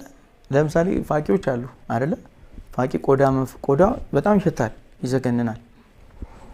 ደጎላ ይባላሉ እኛ ጋር እና ቆዳን ሙያው እያንዳንዱ ማህበረሰብ የሚይዘውን ጤፍ ከማሳው የሚሰበስበውን ጤፍ የሚያጉርበት የሚሸከምበት ወስዶ የሚሸጥበት ስልቻ በቆዳ የሚተኛው ቆዳ ላይ ነው። መቸላ ይባላል። የሚሰራው የጠፈር አልጋ በቅሎ ምናምን እያንዳንዱን እቃ ወይም ሉጋም ከሉጋም ጀምሮ ኮርቻ ምናምን የሚሰራው ሁሉን ነገር የሚሰሩ ከቀበቶ ከምናምን ከስለት መያዣ ምናምን ጀምሮ እያንዳንዱ ነገር የሚሰሩት በቀበቶ ነው። የቆዳ ውጤቶች ናቸው። ከጫማ ከምን ጀምሮ እነሱ አሁን እንትኑ ስለሚሸት ሙያውን ሲከውኑት በጣም የከረፋ የጠነዛ ስለሆነ ስለሚሸት ሰዎቹን በዛ ልክ ይጸየፏቸዋል ማለት ነው በሙያቸው ልክ። እና እነሱ ግን የተሰጣቸውን ሙያ ጠብቀው ማንነታቸውን ትተው ማለት ለሙያቸው ሲሉ የተገፉ ማንነቶች ናቸው፣ ሰዎች ናቸው። እኛ እኮ ሸክላ ሰሪ፣ አንተ አንጥረኛ፣ አንተ ብረት ቀጥቃጭ፣ አንተ ምናምን እያለን እዚህ ጋር ደግሞ ድንጋይ ህይወት ለሌለው የከበረ ውድ ማዕድን የከበረ ምናምን እያለን ለድንጋይ የከበረ የሚለውን ስም ሰጥተን በእግዚአብሔር አምሳል የተፈጠረን ሰው አንተ ምናምን አንተ አንጥረኛ እያለን የምንንቅ የምንገፋ ሰዎች ነን። ክርስቶስ ኢየሱስ የመጣው ዓለምን ለማዳን የመጣው ወደ ሰውነት ነው አይደል? ባለበት በመንበረ ጸባዖት ሆኖ በሚገርም ኃይል በሰከንድ ውስጥ አዳምን ከስህተት ሔዋንን ከሞት ማዳን ይችላል። አይችልም? ይችላል። ግን ምንድነው ባለፈው ማወርተናል ሰው ለመፍጠር አምላክ ነው መሆን የሚጠበቀው። ማንንም ሰው ሊፈጠር አይችልም ከአምላክ በቀር ማለት ሰው ራሱ የተፈጠረው ከሊና ከመለኮት ድንቅ እውቀት ነው። ማህፀኗ አይደለችም እጁ ነው የሰራችን ያሰበችን ሊናው ናት አይደል? የእግዚአብሔር መለኮታዊ ማንነቱ ነው አይደል? ያቀፈችን እጁ ናት ማህፀኗ አይደለችም። እንዳልኩሽ እኛ የተፈጠርነው ከመለኮት ድንቅ እውቀት ነው። የሰው ልጅ አልነበረም ምድረ በዳ ነው ካለመኖር ባዶ ቦታ ላይ ወደ መኖር መጥቶ ሰው ሲንቀሳቀስ ምንም የሌለበት ቦታ ላይ በጣም ተአምር አይደለ? ይሄንን ሰው የተፈጠረበትን መለኮታዊ ድንቅ እውቀት ሰው አያውቀውም። ለምን? ከዛ እውቀት በኋላ ነው ሰው የተገኘው አይደል? እግዚአብሔር መመርመር አንችልም የምንለው በቂ ማስረጃችን ነው። አሁን ዓለም ላይ እኮ ያልተሞከረ ነገር የለም። አሁን ስታየው በሳይንስ በቴክኖሎጂ ብዙ ነገር ፈጥረዋል፣ ብዙ ነገር ሰርተዋል። ግን የሰውን ልጅ ነፍስ ሊፈጥሯቸው እስካሁን ድረስ ሰውን ለመፍጠር አምላክ መሆን ይጠበቅብናል። አምላክ ካልሆነ ማንም ሰው ሊፈጠር አይችልም። ያንንም የፈጠረበትንም እውቀት መድረስ አይቻልም። ከሰው ሊና በላይ ነው። አምላካዊ አስተሳሰብ ነው አይደለ? እኛ ስጋዬ ነን ምድራዊ ነን። መንፈሳዊ ብንሆንም መንፈስ አይደለም አይደል? እና አዳምን ግን ከስህተት ወይም ሔዋንን ከሞት ለማዳን ግን አምላክ መሆን ሳይሆን ሰው ነው መሆን የሚጠበቀው። ክርስቶስ ኢየሱስ የመጣው ወደ ሰውነት ነው ማለት ነው አይደል? እንደዛ እኮ ነው። እሱ ስልጣኑን ኃያልነቱን መለኮታዊ ባህሪውን አምላክነቱን ምናምኑን ተአምር አድራጊነት ሁሉ ነገር ትቶት ወደ እመቤታችን ሰዋዊ ማንነት መጣ። እኛ ያልመረመር ነው። ምክንያቱም አሁን ኢየሱስ ፍጹም ሰው ሆነ ይላል። ፍጹም ሰው ፍጹም አምላክ አይደል? ፍጹም አምላክነቱን መርምረን ልንደርሰው የምንችለው አይደለም። እንተወውና ፍጹም ሰውነቱን ስታይ እንደ ሰው ተርቧል፣ እንደ ሰው ተጠምቷል አይደለ? ግን ሰው በመሆኑ ሚዛናዊ ሰው በመሆኑ ፍጹም ሰው በመሆኑ ሳይማር ያስተምር ነበረ። ሳይከፈለው ዝቅ ብሎ ያገለግል ነበረ። እየጠሉት መውደድ እየበደሉት ማፍቀር መቻል ላይ ደርሶ ነበር ማለት። አንቺ ብትወጂው የሚመችሽን ሰው ነው አይደለ? ወይ መልካም ነገር ያደረገልሽን ነው። እኛ መንገድ ላይ ያለንን 10 ሳንቲም እንኳን ለነቢጤ ለመስጠት እንመርጣለን። የሚያሳዝነን ዝም ብሎ ውስጡ ተቸግሮ ተርቦ ተጠምቶ ግን መለመን ስላልቻለ ድርቅ ብሎ የሚመጣ ሰው አለ ከፍቶት ከዚህ ምናምን ብለን እናባረዋለን። እኛ ላሳዘንን ሰው ነው መርዳት የመቻል አቅም ያለ። ክርስቶስ ግን ለጠሉት ለሚያሳድዱት ፍጹም ተቃራኒ የማይቻል ነገር ማለት። የሚጠሉሽን መውደድ መቻል እንዴት ነው አንቺ ገብተሻል? እና በጣም የክርስቶስ ሰው ሆኖ ሰውን ያዳነበት እኛ ሰዎች የሰው ልጅ ማለት ነው ሰው ለመርዳት አምላክ ወይ መልአክ ወይ ዲግሪ ወይ ባለስልጣን ወይ ባለሀብት ሊሆን አይገባም። እሱ ተራ ምክንያት ነው። ሰው ለመርዳት ሰው መሆን በቂ ነው የሚለው ኮንሰፕቱ ማለት ነው። ሐሳቤው ከዚህ ነው የመጣው፣ ከክርስቶስ ኢየሱስ ነው የመጣው። ምንም የያዘው ዲፕሎማ ዲግሪ ሰራዊት በጀት የለም ሰው አየሽ። እኛ ግን ሰዎችን በዛ ልክ አንተ ሸክላ ሰሪ፣ አንተ አንጥረኛ፣ አንተ ምናምን ብለን የምንፈልገውን ከፍ የምንፈልገውን አድርገን፣ ግን ክርስቶስ ራሱ ኢየሱስ የተወለደው ከማን ቤተሰብ ነው? ከገሊላ እኮ ነው አይደል? ከገሊላ ከ12 ሐዋርያት አንዱ ብቻ ነው አይደል ከሌላ የተመረጠው? 10 እኮ የገሊላ ሰዎች ናቸው። የተናቁ የተገፉ የተተዉ ማለት ነው። ያሳደገው ማን ነው? ገሊላ ሰው። አዎ ቅዱስ ማን ነው? ዮሴፍ አይደል? ዮሴፍ ምንድነው? ቅርጻ ቅርጽ ሰራተኛ አይደል? የአፉጋቲስቶ የሚባሉ እነሱ ናቸው። ገብቶሻል? የተናቁ የተተዉ ግን ጥበብን የሚሰሩ የሚያገለግሉ ሁሉንም እዛ ጋር ተመረጡትን ብታይ ያንዳንዱ ደበቁና ለትውልድ ሳያቀብሉ እውቀታቸውን እንደያዙ ወደ መቃብር የሚሄዱ ብዙ አባቶች አሉ ተረካቢን በማጣት። ሌላው አስደናቂው ነገር ቅድምም ከደመና ጋር በተያያዘ አንስተናልና አንድ የተሰወረ ህፃንም እንዳለ በዛው አካባቢ ደግሞም የጥንት ታሪክ እንዳይደለ ማለት አሁን ታላቅ ወንድሙ እንኳን በህይወት አለ የቅርብ ጊዜ ክስተት ነው ማለት ነውና እስቲ ስለሱ ነገርን በደመና የተሰወረው ህፃን እንዴት ሊሰወር ቻለ? አሁንስ ተሰውሮ ነው በዛው የቀረው? ምንድነው የተፈጠረው ነገር? እሱ ገንጂ ገነት የተራራማው መንደር ይባላል። ይሄ ደግሞ ሌላ ነው ማለት ነው። ቦታው አሁን የቶ ቤተሰብ ሌላ ነው። የሚካኤል አካባቢ ደግሞ ሌላ ነው። ስለዚህ አሁን ደግሞ ይሄ ሌላ ነው። ገንጂ ገነት ድሮ ራሱ ገንጂ በራሱ በገነት ነው የሚመሰለው ስፍራ የሚጠራው። ቀደም በገነት ይጠራሉ ካልኩሽ አንዱ ቦታ ገንጂ ገነት ነው። ያ ገነት የተራራማው መንደር ይባላል። እሱ ጋር ሰማዕቱ ቅዱስ ጊዮርጊስ ጥንታዊ ማለት ነው ቤተክርስቲያን አለ፣ ገዳም አለ ማለት ነው። እና ሰማዕቱ ጫካ የሚባል ቅዱስ ጫካ አለ፣ ሰዎች የማይገቡበት ማለት ነው። ከነሱ ቤተሰብ 500 ሜትር ርቀት ላይ ገደማ ነው ያለው። የ6 ዓመት ታዳጊ እያለ ነው ወደ መሳለሚያ ምትባላለች ወደ ጭዳ ወደ አመያ ምትሄጂባት ቤተክርስቲያኗ እዚህ ከቆመሽ ምትሳለሚባት ተሳለሚና ወደ ስቴጃለሽ ወይ ወደ ስቴጃለሽ። እቺ መሳለሚያ ምትባለች ከቤተክርስቲያኗ 120-150 ሜትር ቦታ ላይ ማለት እዛው ቤተክርስቲያኗ ምልክት አላት። አሁን ስትሄጂ እንትኑ ተተክሏል። በጣም ነጭ ጉም መጣ፣ ተከበበ። የሆነች ደቂቃ ከቆየ በኋላ ብትን ሲል ልጁ የለም እዛ ውስጥ ልብ ሲል ማለት ነው። በሰዓቱ አሁንም የዚህ ሰማዕቱ ጫካ ቅዱሱ ጫካ ማለት ነው ረጅም ጊዜ አካባቢ ሰው ማህበረሰብ መጠየቅ ማረጋገጥ ትችላለሽ ሄደሽ። በተለይ ከ50 ዓመት በላይ እድሜ ያላቸው ትላልቅ አባቶችን ብትጠይቂ የሚነግሩሽ በጣም የሚገራርም ነገር ነውና ሌሊት 9 ሰዓት ላይ በጣም በሚገርም ሁኔታ እንደ ሽብሻባ አይነት ወረብ አይነት ዝማሬዎች ይሰማሉ። ቋንቋቸውን አያውቁም፣ ግን የሚገርም ቋንቋቸው ባድ ቋንቋ ነው። ማህበረሰቡ ሊረዳው አልቻለም።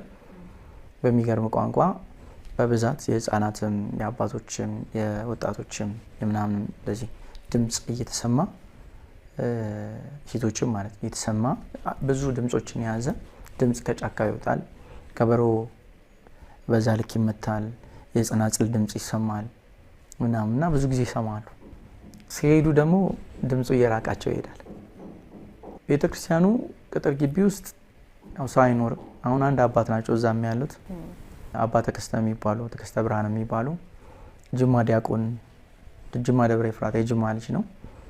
ደብረ ኤፍራታ ቅድስተ ማርያም ዲያቆን ነበረ። እኔ ወደ ወታደር ቤት ከመሄዴ በፊት አንድ ላይ እኔ መዘምራን የህፃናት ሰንበት ትምህርት ቤት ሊቀ መዘመር ሆኜ እሱ ደግሞ የማርያም ዲያቆን ሆኖ ያገለግል ነበርና እናወራለን። እኛ አካባቢ ስላለው ሚስጥር እኛ ስለተሰወረው ልጅ በደንብ አወራዋለሁና ያንን ሰምቶ እንዴት ነው ልጁን ማግኘት የሚቻለው የሚል ሀሳብ ያነሳልና ያው እንግዲህ ንብ ወደ መልካም መዓዛ ዝንብ ወደ ጠነዛ ነው የሚሳብ። ልጁን ለማግኘት ያው ራስን በቅድስና እንዴት ሊመራ ቻለ? ግን ልጁ ማለት የተለየ የቅድስና ስራ ይሰራ ነበረ። አሁን ሰዎች ሲሰወሩ ለምሳሌ አሁን ታላቁ አባት ነብዩ ሄኖክ ተሰውሯል። ጻድቅ ስለነበረ ለስራው ሁሉ መልካም ስለነበረ እግዚአብሔር ሰወረው ይላል። የተሰወሩ አሉ አይደል? አሁን በብሔራዊ ዋና ይሄ ህፃን ከሌሎች ህፃናት ተለይቶ ሊሰወርበት የቻለው ምክንያት ይኖር ይሆን? ህፃኑ ማለት መደብ ላይ ተኝቶ ነበረ። ጠዋት ላይ ወንድሞቹ ምናምን ከብት ምናምን ትሊሉ ከመውጣታቸው በፊት ምግብ ይበላሉ እና ምግብ በልተው የጎደሬ ምናምን እንደዚህ ምናምን ተበልተው ባህላዊ ምግብ ምናምን ብለው ስንቃቸውን ይዘው ይወጣሉ። እናትየው ልጁ ከተኝቶ መደብ ላይ ብሎኮ ለብሶ ተኝቶ እናትየው አለች። ከዛ የሆነ ሰዓት ትንትን ይለዋል እና በጣም ትንታን ሲል ሩጣ ሄዳ ስትገልጠው በዚህ በአፍንጫው የሆነ እንገር የሚመስል አረንጓዴ ነገር ፈሳሽ ይፈሳል። አነሳችውና በገበቴ ሙላት ማለት ነው ውሃ ገበቴ ያለች አይደል? ገበቴ ታውቂያለሽ? በዛ ፎች ፎች ያደረገች አጠበችውና ልጄ ምናምን ብላ ከዛ ህፃኑ ልክ የሚወዳት ጥጃ አለች እዛው ኮንታ ላይ። ከብቶችም ቤት ውስጥ ነው የሚታሰሩት። ከብትና ሰው አንድ ላይ ነው የሚኖረው። እዛው ጋር እንደ በረት ይደረግና ማለት ነው። የከብቶች ትንፋሽ ለደም ዝውውር መድኃኒት ነው ተብሎ ይታመናል። ከብት ከሰው አይርቅም። የሚገርም እውቀትና ፍልስፍና አለና እሱ የሚወዳትን ጥጃ ስሟት ታይ ይላታል። ተነኮዬ መታይ ከሬና ጊዴስ ከሬና ቂዲና ጊዴስ ይላታል። እናቴ እኔን የሚፈልግ እንግዳ ደጅ ቆሞ እየጠበቀ ነው ሌር ነው ይላታል። ከዛ ልጁ ከመጀመሩ እንደዚህ አይነት አንደበት ህፃን ነው የ6 ዓመት ልጅ ተገርማ ትወጣና ስታይ የምታየው ቤት ያው በጎጆ ቤቷ በእንሰት ቅጠል የተከበበ ነው። የገጠር ቤት ይታወቃል አይደለ? በቃ በአረንጓዴ ምናምን በዶቂማ በዚህ በማንጎ ሙዝ ምናምን እንደዚህ የተከበበ ቤት ነው። እንሰት ቅጠል ነው እና ዞረች። ልጁ ምን ሆነ ብላ አልገባት። በቃ ልጁ ነቅቷል ሲነሳ ማለት ነው። እና በጣም የሚገርመኝ ነገር መሰለሽ እሱ የሚያየው እሷ ማታየው በሰው ቅርጽ እንደዚህ የተመሰለ ደመና አለ ባይዞይ ማለት ነው። በነገራችን ላይ ገንጂ ገነት ከቀኑ 7 ሰዓት ጨለማ ይሆናል በጉም ከዛ ውልብ ይላል። እንደገና የሆነ ሰዓት ጭልም ይላል። ወዲያው በጉም የሚታወቅ ሰፈር ነው ኮንታ ላይ በጣም ሁሌ በጉም የሚከበብ ስፍራ ነው። እና ይሄ ልጅ በጉም ውስጥ ግን በሰው ቅርጽ የሚታየው ቅርጽ ነበር፣ አካል ነበር። ለምሳሌ የሆነ ሰዓት ላይ ፀሐይ መግቢያ ላይ ማለት ነው በጣም ደመና ቀልቶ የፀሐይ ብርሃን ወደ ብጫን ወደ በጣም ከለሯን ቀይራ ደመናን ከኋላ ስታገኘው የሆኑ ቅርጾች እናያለን። እንደዚህ አይነት ነገር ሆኖ ግን በብርሃን ነው። ይሄ ብርሃን ነው፣ ደመና ነው። ስለተለመደ አካባቢ ላይ ደመና የተለያየ ነገር ቢያዩ ትኩረት አያደርጉም፣ ያው አብሯቸው የኖረ ስለሆነ። እሱ ግን አስተውሏል። የሚሄደውን ደመና ይከተለው ነበር። ሄደ ልክ እዛች ጋር ሲደርስ ተከበበ። እናቴው ለማየት በጣም ተገርማ ነው የምትከተለው ነበር። እያየችው በደመና ተከበበ። ውልብ ሲል ልጁ የለም። ልጄ ብላ ስትጨው ድምጿን የሚስተጋባው እሱ የለም። ሰው እየተሯሯጠ ወጣ መጣ። ኢንተርቪው ላይ ካየሻቸው ሶስት አባቶች ኢንተርቪው ያደርገናል። አንዱ ካህን ናቸው፣ መምሬ የማነ የሚባሉ የቤተ ክርስቲያኑ አስተዳዳሪ አባት ናቸው። የኮንታ ማገር ምናምን አስተዳዳሪ የነበሩ ናቸው። አሁን የቤተ ክርስቲያኑ የገዳሙ አስተዳዳሪ ናቸው። እና እሳቸው እና እዛ አካባቢ የነበሩ አባቶች ስማቸው እዛ ባላገሩ ቲቪ ላይ ዶክሜንታሪው ላይ ሰዎች ማየት ይችላሉ። እና ፍየል ተሸክመው ተሯሩጠው ጸለይ ና አይፊስ ጸለይ ማለት መሰለሽ በኮንትኛ መንፈስ ማለት ነው። የሆነ መንፈስ የወሰደው ነው የሚመስላችሁ? አዎ መንፈስ ወሰደው። አይ እርኩስ የሚለው ሊታወቅ ነው። እርኩስ መንፈስ ነው ቅዱስ መንፈስ ነው የሚለው ለመለየት የተጠቀሙበት እውቀት ነው በጣም የሚገርመኝ እዚህ ጋር ማለት ነው። ጸለይ መንፈስ ሰብሮታል እያየሁት በደመና ነው ብላ ጫጮች እናትየው እና እናትየውን ድምጽ ደንግጣለች፣ በጣም ደንግጣለች። እናትየው ማመን አልቻለችም። በአመቱ ነው የሞተችው። ባይዘ ራሷን በእህል በምግብ በምናምን እየቀጣች ልጇ ያየ በጣም ወደ አለመኖር ወይ እንኳን ሞቶ የሆነ ነገር ቢሆን ወይ አስታሞ የሆነ ነገር ቢሆን እና ጸለይ መንፈስ ሰውሮታል ነው የሁሉም ሐሳብና መንፈሱ እርኩስ ነው ወይ ለማለት ፍየል ቶሎ ይምጣ ተብሎ ፍየል አመጡ። ፍየሉን ተሸከሙት። ፍየሉን እየቆነጠጡ ያስጨዋሉ እና እያስጨው ጫካ ውስጥ ገቡ ማለት ነው። ወደ ቅዱሱ ጫካ ወደ ሰማዕቱ ገቡ ማለት ነውና ያ ለካ ፍየል ሲጨው የሆነ ሰው መንፈስ ከሰወረው ይስበዋል ማለት ነው። በኃጢያን የርኩስ መንፈስ ከሆነው ገብቶሻል። ጉድ የሚገርም ነው። ፍየልንም የተጠቀሙት ለዛ ነው። እርኩስ መንፈስ ነው ወይ የሰወረው የሚለው ለማየት ነው። ፍየሉን እያስባሉ ቢዞሩ ጫካ ውስጥ ቢሉ አልቻሉ። ልጁ ሊገለጥ አልቻለም። ምልክት ድምጽ ሊወጣ አልቻለም። ስለዚህ የወሰደው እግዚአብሔር ነው። ቀተው እግዚአብሔር ምክንያት አለው፣ የራሱ ምክንያት አለው ተብሎ ተባለ። እናትየው ሰው መቀበል አልቻለም። ያው እናትየው አይሰቦቿ በጣም ተደናግጠዋል። ታላቅ ወንድሙን ኢንተርቪው አድርገነዋል። እና ከዛ ከስንት ዓመት በኋላ ከተወሰነ ዓመታት በኋላ አንድ አባት የማይታወቀው አባት ናቸው። ልጁ የድኩላ ቆዳን የሚመስል ጨርቅ ማለት ነው እንደዚህ ቆዳ አገልድሞ ለብሷል። ራቁቱ ልጁ በጣም ቀይ ነው። ሰውነተ ቅላተ እንትኑ ነጭ እንትን ወደ እንደ ፈረንጆች አይነት ገላ ነው ያለው እና ሰውነቱ የፀጉር ምናምን አብቅሎ በቃ ወጣት ልጅ ምናምን ነው። ዋሻ አለ፣ አንድ ትልቅ ዋሻ አለ፣ ቅዱስ ዋሻ አለ እዛው ገዳሙ ውስጥ ከቤተክርስቲያኑ ጀርባ። ሰው አይገባም ወደዛ። አሁን ስቲል ጫካ ውስጥ ማለት ነው ቅዱሱ ጫካ ውስጥ እና እዛ ጋር አይቶት እየሮጠ መጥቶ ለህዝቡ ነገረ። ህዝብ እየተሯሯጠ ሲገባ የለም እዚህ ጋር ያየሁት እንደዚህ ለብሶ እንደዚህ ፊቱ ምናምን ጸጉሩ ደረቱ ምናምን በቃ ስፖርተኞች ነው። አዎ አድጎ ከተሰወረ ከብዙ አመት በኋላ ከተወሰነ ከ7 አመት እንደዚህ በኋላ ማለት ነው 10 አመት 7 አመት ዶክመንታሪው ላይ አለ። ከዛ ወንድምየውም ሁሉም ተሯሩጠው ሄዱ ሊያዩታል። እናየው አልቻልንም አሉ እና ባይዜ የመምሬ የማነ ልጅ ዲያቆን አያለው ይባላል። እሱም እዛ ነበር በሰዓቱ እና ልጁ የተሰወረ ቀን 3 ቀን ሙሉ ቤተክርስቲያኑ በጉም ጭጋግ ታፍኖ ሰው ሁሉ መጠጋት እስኪያቅተውና እዛ ውስጥ መልካም መዓዛ ግቢ ውስጥ የእጣን የሚመስል መልካም መዓዛ በጣም ይጨስ ይሸት እንደነበረ ነገረኝ። በእርግጥም 3 ቀን ሙሉ ምን እንደሆነ እየተደረገ ነበረ፣ ምን አይነት ስርዓት እንደሆነ እየተደረገ ነበር። ስልጣነ ሚስጥር አይታወቅምና ልጁ ከተወሰነ ደግሞ ቆይታ በኋላ ራሱ መገለጥ ጀመረ። ለእረኛ ከብት ላይ የሚጠብቁ ልጆች መልእክት፣ ለህፃናት መልእክት ነግሮ ለአንዲት አይነ ስውር ፊት ለፊት ላይ ተገናኝተው እሷ እያየችው አይነ ስውር ናት ግን እያየችው አውደ ምሕረት ላይ እዛው ጊዮርጊስ ቤተክርስቲያን ሰማዕቱ እስከ መመስከር ድረስ ያዩት ሰዎች ምን አይነት መልእክት ይሆን ያስተላልፋል?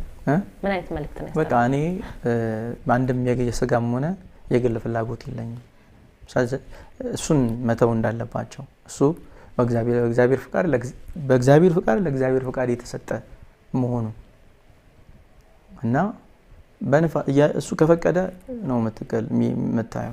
በንፋስ እስከ መከለል እውቀት ላይ ደርሷል ማለት ነው። እና አሁን እንደ 30 አመት ወጣት ጎረምሳ የሆነ ጊዜ ይገለጣል። እንዳልኩሽ ያ አባ ተከስተ ብርሃን ዲያቆን ነበረ በወጣትነቱ አብሮኝ። እኔ ወደ ወታደር ቤት ሲሄድ እሱ ወደ ገዳም ሄደ። ባህታዊ ሆኖ ገዳም ውስጥ እንትን ብሎ በቅቶ ወደዚህ ተመልሶ ለልጁ የተገለጠ ሚስጥር ለኔም እንዲገለጥልኝ የሚል ያንን ሚስጥር ለመረዳት ገዳም ገብቶ ቆይቶ ባህታዊ ሆኖ በብትናን ተቀብሎ ባህታዊ ሆኖ ወደ ጅማ መጣ። ኮንታ ቀጥታ ሄደ ገንጂ ጊዮርጊስ ብሎ እዛ ማረፊያ ተዘጋጀለት። እዛው ሱባኤ ገባ። 6 አመት ሙሉ ሱባኤ ላይ ነበር። 6 አመት ሙሉ አይወጣም። ቆዳ ነው የሚለው ቁርበት ነው የሚለብሰው። እሱም ሰንሰለት መስቀል ነው የሚያደርገው። በትረ መስቀል አለው ዘንግ እና ብዙ ጊዜ ቆየ። ከዛ የሆነ ሰዓት ላይ 6ኛው አመት ገደማ ወደ ውስጥ ገባ ማለት ነው። ወደ ዋሻ ይሄ ማንንም ወደማይገባበት ወደዛ ገባ እና ጠፋ። ከዛ ያው መምሬ ማንም ነፍሳቸውን ይማር ሊቀ ትጉሃን መምሬ ታደሰ እዛው የገንጂ ሰው ናቸው፣ የሰበካ ጉባኤ ኃላፊ። ሁሉም ህዝቡን አስተባብረው ሱባኤ ማለት ምህላ ጸሎት እንዲደረግ እግዚኦታ ተደረገ። ተለመነ። በ3ኛው ቀን ወጣ። በ3ኛው ቀን ሲመጡ እንግዲህ ያው ሰውነታቸው ሰንበር ምናምን ተገራርፍ ማለት እንደተገረፈ ሰው ፊታቸው አባብጦ ምናምን ነው የመጡትና ምንድነው ደንግጧል ሰው ምንድነው ተብሎ ቢጠየቅ አይናገሩም ነው የሚሉት። እኔ አሁን በጣም እንግዲህ አብረን ቂንጬ ቀቅለን አብረን በልተን አንድ ቤት ውስጥ ኖረናል ወደ 6 ወር ማለት ነው። ልጅ ሳለ ከኛ አሁን መንኩሷል። ከባህታዊነት ወደ መንኩስና እንደገና ሄደው አቡነ ተክለ ሃይማኖት ገዳም መንኩሰው ነው አሁን ተመልሰው እዛ ነው ያሉት። አሁን ኮንታ ላይ ብዙ ቤተክርስቲያን አለው። አንዱ መጥምቁ ዮሐንስ ነው። ቤተክርስቲያን ያሰራሉ፣ እዛ ያድሳሉ፣ ይስላሉ። እንደዚህ አይነት ታላላቅ ቅዱሳት ስዕላትን ይስላሉና አሉ አምሳቸውና ስጠይቅ በተደጋጋሚ ጎተጉታለሁ የሆነች ሚስጥር እንዲነግሩኝ እሳቸው ያዩት ነገር ግን ያው ይስቃሉ። አይ ልጄ ይላል ለአንተ አይነገርም ለአዋቂዎች ነው እና እውነትም ለእንደኔ ያለ ሰው አይነገርም። ቅዱሳን አባቶች ናቸው።